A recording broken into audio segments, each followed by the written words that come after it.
എല്ലാരും കളിയാക്കി. പിന്നെ ഇയാളിപ്പോ തളർന്നിരിക്കുന്ന ആളിപ്പോ ഇതും കൊണ്ട് നേടാൻ പോവില്ല. എല്ലാ തരത്തിലും ദൈവം എനിക്ക് പണി തന്നു. മക്കളിൽ നിന്നുമില്ല. ഒരു ട്യൂബ് കെട്ടാൻ ഞാൻ 1 മണിക്കൂർ എടുത്ത ആദ്യത്തെ ദിവസം. പക്ഷെ എന്നെ കല്ല് പിറക്കി എറിഞ്ഞും ഒക്കെ വണ്ടിയിൽ ഇരുന്നുകൊണ്ട് എന്നെ 5 ട്യൂബ് കെട്ടാൻ അന്നൊരു ദിവസം പഠിപ്പിച്ചു. വെയിറ്റ് കീപ്പിട്ടങ്ങിരുത്തി നട്ടല് 2 3 വാരിയല്ലൊടിഞ്ഞ്. ഞാൻ ഇത് പഠിച്ചിട്ട് ഇപ്പൊ 6 വർഷം കഴിഞ്ഞു.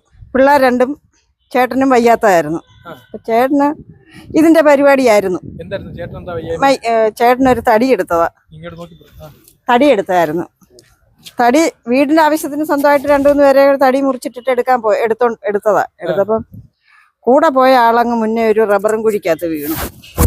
അടി തോളിലായപ്പോ കൂടെ ഇടയ്ക്ക് ഒരു 6 പേര് നിന്നവര് മൊത്തം 6 പേരും മാറിക്കളഞ്ഞു.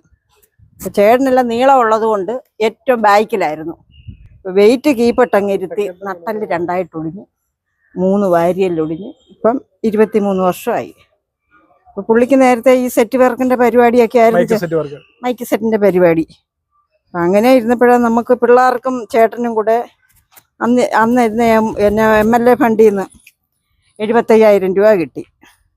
75,000 രൂപ കിട്ടിയപ്പോൾ ഞങ്ങളെല്ലാം വീട്ടുകാരെല്ലാം വഴക്ക് പറഞ്ഞു, നമുക്കിത് പിന്നെ ആശുപത്രിയിൽ എപ്പോഴും ആശുപത്രി പോകണ്ടേ, ആശുപത്രിയിൽ ആവശ്യത്തിനായിട്ട് ഇടാം, പിന്നെ ബാങ്കിൽ കൊണ്ടിടാം എന്ന് പറഞ്ഞു. അപ്പൊ പുള്ളി പറഞ്ഞ് ബാങ്കിൽ കൊണ്ടിട്ടാൽ നമ്മൾ കുറേശ്ശെ എടുത്ത് അതങ്ങ് ചെലവാകും, അതുകൊണ്ട് എനിക്കൊരു തൊഴിലറിയാം. അപ്പൊ എല്ലാരും കളിയാക്കി. പിന്നെ ഇയാളിപ്പോ തളർന്നിരിക്കുന്ന ആളിപ്പോ ഇതും കൊണ്ട് നേടാൻ പോവില്ല എന്നും പറഞ്ഞ് എല്ലാരും കളിയാക്കി. എന്റെ സഹോദരങ്ങളൊക്കെ കളിയാക്കി. പക്ഷെ ഇന്നത് ഞങ്ങളുടെ ജീവിതത്തിൽ ഒരു വഴിത്തിരിവായി. അത് ആകെ അന്ന് 75,000 രൂപയ്ക്ക് എന്ന് പറഞ്ഞാൽ 2 പെട്ടി, ഒരു ആംബ്ലിവേർ, വേറൊന്നും കിട്ടത്തില്ല. പിന്നെ എൻ്റെ മൂത്ത സഹോദരി, അവൻ്റെ ആഗ്രഹം ഇല്ലയോ ഇനി നമ്മളായിട്ട് തടയണ്ടെന്ന് പറഞ്ഞ് കുടുംബശ്രീന്ന് പൈസ എടുത്ത് 50,000 കൊടുത്തു. അങ്ങനെ ഒരു കൊച്ചൊരു വായനയ്ക്കുള്ള സാധനങ്ങൾ എടുത്തു. അപ്പം അവിടെ ഉള്ള 2-3 കൊച്ചു പിള്ളേരെയൊക്കെ പിടിച്ച് പണിയും പഠിപ്പിച്ചു, എല്ലാം ചെയ്തു. വർക്കും ഒക്കെ അങ്ങും ഇങ്ങൊക്കെ വർക്കുണ്ടായിരുന്നു. വർക്കും ഒക്കെ ആയപ്പോഴേത്തിന് ഇവന്മാരെല്ലാം പണി അങ്ങ് പഠിച്ചു കഴിഞ്ഞപ്പോഴേത്തിന് ഇട്ടിട്ട് എനിക്കൊരു ചായക്കടയായിരുന്നു. ഈ കടയിൽ നിന്ന് കിട്ടുന്ന വരുമാനം കൊണ്ട് ഈ പിള്ളേർക്ക് ഞാൻ ചെലവിനും കൊടുക്കണം, നമ്മുടെ മക്കളുടെ പ്രായമുള്ളല്ലോ എന്ന് പറഞ്ഞ് നമ്മൾ ചെയ്യുക. പക്ഷെ ഇവന്മാർ ചെല്ലുന്നിടത്തൊന്നും പൈസയില്ല, ഇവന്മാരങ്ങ് മേടിക്കുക. ഞങ്ങൾക്ക് പൈസയും ഇല്ല. അങ്ങനെ ആയപ്പോൾ എന്നെ പഠിപ്പിച്ചു. അവരെല്ലാം ഇലക്ട്രിക്കൽ ജോലി പഠിപ്പിച്ചു. വീൽ ചെയറിൽ വന്നിരുന്നോണ്ട് തൊട്ടുമുറ്റത്ത് മറ്റൊരാടെ വസ്തുവിനകത്ത് കവുങ്ങ് ഇങ്ങനെ നട്ട് നെടുക വെച്ചിട്ടുണ്ട്. 3 ദിവസം കൊണ്ട് ഒരു ട്യൂബ് കെട്ടാൻ ഞാൻ 1 മണിക്കൂർ എടുത്ത ആദ്യത്തെ ദിവസം. പക്ഷെ എന്നെ കല്ല് പിറക്കി എറിഞ്ഞും ഒക്കെ വണ്ടിയിൽ ഇരുന്നുകൊണ്ട് എന്നെ 5 ട്യൂബ് കെട്ടാൻ അന്നൊരു ദിവസം പഠിപ്പിച്ചു. മെയിനിൽ നിന്ന് കറണ്ട് എടുക്കാനും ഒക്കെ പേടിയായിരുന്നു. അപ്പോൾ കറണ്ട് എടുക്കുന്ന ഇതൊക്കെ വരുമ്പം കൂട്ടുകാരെ വിളിച്ചിട്ട് കറണ്ട് എടുപ്പിച്ചു തരും. അങ്ങനെയൊക്കെ ചെയ്ത് പിന്നെ ലൈറ്റ് ഇടാൻ പഠിപ്പിച്ചു. പിന്നെ സീരിയൽ ഇടാൻ പറഞ്ഞു തന്ന്. ആദ്യമൊക്കെ ഞാൻ സീരിയൽ ഇടാനൊക്കെ 2 ദിവസം പിടിച്ചു. കാരണം ഇതൊക്കെ നമുക്ക് പെട്ടെന്ന് അറിയത്തില്ലല്ലോ. എന്തായാലും പണി പഠിച്ചു, ലൈറ്റിന്റെ പണികളെല്ലാം പഠിച്ചു. Set work കുറച്ചറിയാം.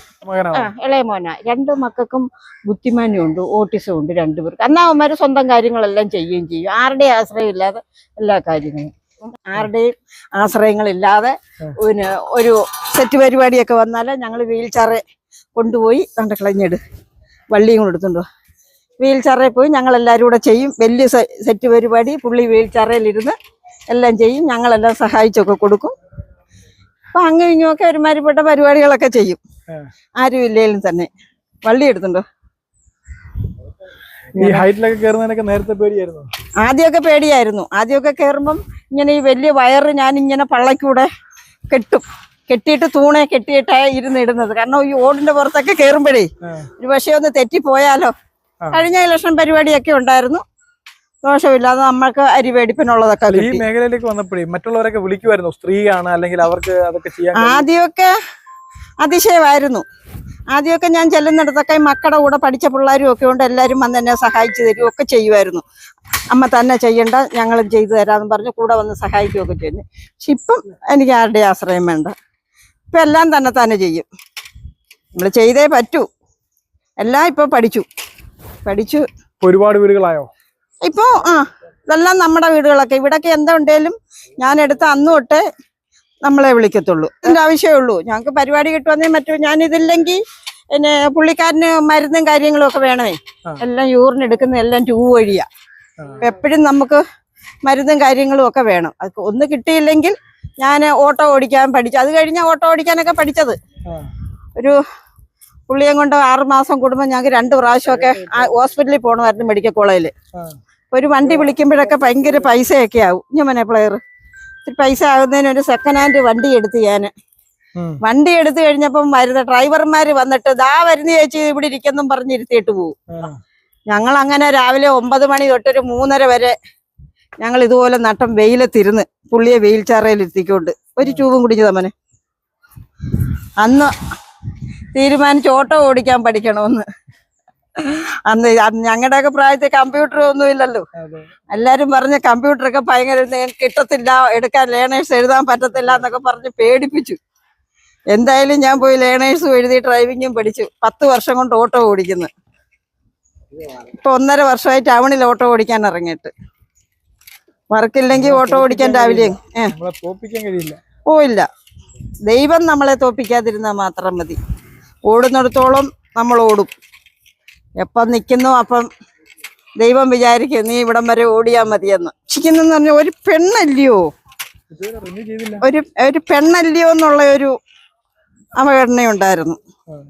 അത് ഈ ഓട്ടോ ഓടിക്കാൻ മേഖല ടൗണിൽ ഇറങ്ങിയപ്പോഴും അത് ഇതുപോലെ തന്നെ എനിക്കൊരു അനുഭവമായിരുന്നു. നമ്മളതൊന്നും വക വെക്കുന്നില്ല. നമ്മളെ വിളിക്കേണ്ടവർ വിളിക്കും. നമ്മുടെ വയറ്റിപ്പിഴപ്പിനുള്ള കിട്ടും, അപ്പോഴേ സ്ഥലം വിടും. ഇലക്ട്രിക്കൽ വർക്ക് ഇല്ല, എന്നും വരത്തില്ലല്ലോ, എന്നുമില്ല.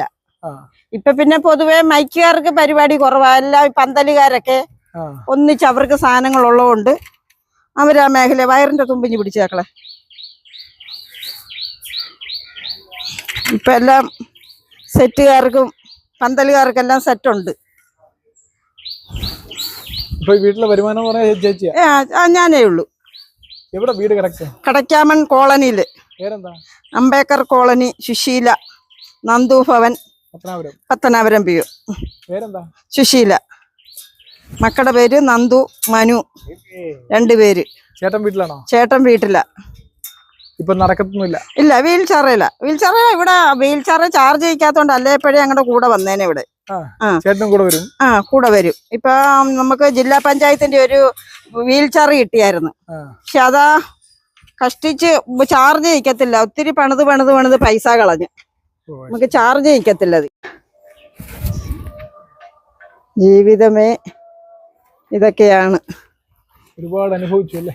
ഒരുപാട് അനുഭവിച്ചു. അനുഭവത്തിന്റെ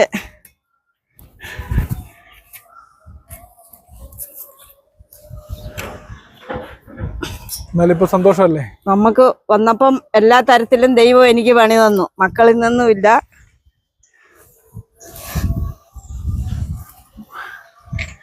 പിന്നെ ദൈവം നമുക്ക് അന്വേഷിച്ച് തിന്നാൻ ആരോഗ്യം തരുന്നുണ്ട്. അത് തന്നെ പുണ്യം.